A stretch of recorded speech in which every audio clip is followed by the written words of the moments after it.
Hi welcome to YoYo cine talkies. ఈ మధ్య కాలంలో ఏ భాషలో సినిమా తీసినా అది పాన్ ఇండియా లెవెల్లో విడుదల చేస్తున్నారు. అలా తాజాగా కన్నడ చిత్రం యుఐ తెలుగులో కూడా విడుదలైంది. ఈ మూవీలో 10 ఏళ్ల తర్వాత ఉపేంద్ర మరోసారి దర్శకుడిగా హీరోగా ద్విపాత్రాభినయం చేశారు. ఉపేంద్ర దర్శకత్వంలో వచ్చే సినిమాలంటే అటు కన్నడ ఆడియన్స్తో పాటు ఇటు తెలుగు ఆడియన్స్ కూడా విపరీతమైన ఆసక్తి చూపిస్తారు. ఎందుకంటే ఆయన ఆలోచనలు ప్రస్తుతం సమాజంలో జరుగుతున్న వాటి గురించి తన అభిప్రాయాన్ని సినిమాల ద్వారా చెప్పే విధంగా ఉంటాయి.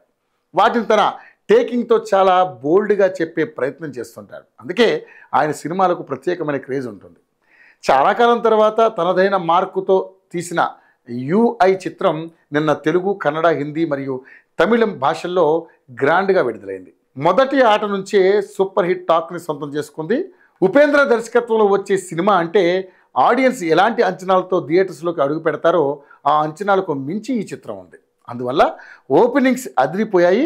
ముఖ్యంగా కర్ణాటక రాష్ట్రంలో ఉపేంద్రకి బలమైన ఓపెనింగ్స్ పడి దశాబ్దం దాటింది. కానీ ఈ చిత్రం మాత్రం వింటేజ్ ఉపేంద్ర మాస్ అంటే ఏంటో మరోసారి ఆడియన్స్కి రుచి చూపించింది.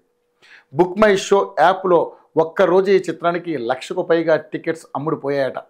కన్నడ సినీ పరిశ్రమలో ఈ ఏడాది విడుదలైన అన్ని సినిమాల కంటే ఈ చిత్రానికి ఎక్కువ టికెట్స్ సేల్ అయ్యాయట. ఓపెనింగ్స్ విషయంలో కూడా ఈ చిత్రం ఈ ఏడాది కర్ణాటకలో నెంబర్ 1గా నిలిచింది. ఈ చిత్రానికి కర్ణాటక రాష్ట్రంలో మొదటి రోజు 18 కోట్ల రూపాయల గ్రాస్ వసూలు వచ్చినట్లుగా సమాచారం. ఉపేంద్ర కెరీర్లోనే హయ్యెస్ట్ ఓపెనింగ్స్ సాధించిన చిత్రంగా యుఐ సరికొత్త చరిత్ర సృష్టించింది.